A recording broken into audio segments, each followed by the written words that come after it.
संकष्टी चतुर्थी विशेष श्री गणेश नाम स्तोत्र। प्रमथानां गणायै च नानारूपा महाबला तेषामीशस्त्वयं यस्माद् गणेशस्तेन कीर्तितः भूतानि च भविष्याणि वर्तमानानि यानि च ब्रह्माण्डन्यखिलान्येव यस्मिन् लम्बोदरस्सतु या शिरो देवयोगेन छिन्नं संयोजितं पुनः यजस्य शिरसा देवी तेन प्रोक्तो गजाननः चतुर्थ्यामोदितश्चन्द्रो दर्भिणा सप्त आतुराः अनेन विद्रुतो भाले बालचन्द्रस्ततः स्मृतः सप्तः पुरा सप्तभिस्तु मुनिभिः संक्षयं गतः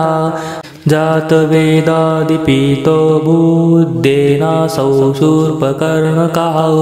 पुरा देवासुरे युद्धे पूजितो दिविषद्गणः विघ्नं निवारयामास विघ्ननाशस्ततः स्मृतः अद्यायं देवी रामेण कुठारेण निपात्य च दशनं दैवतो भद्रे एकदन्ता कृतो मुना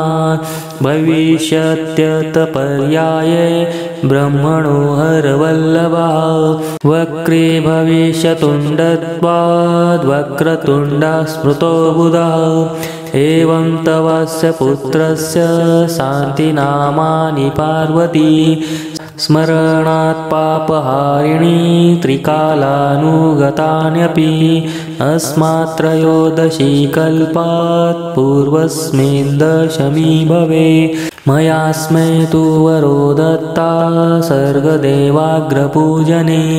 जातकर्मादिसंस्कारे गर्भाधानादिकेऽपि च यात्रायाञ्च वणिज्यादौ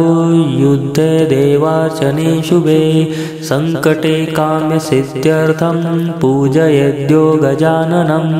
तस्य सर्वाणि कार्याणि सिद्ध्यन्त्येव न संशयः।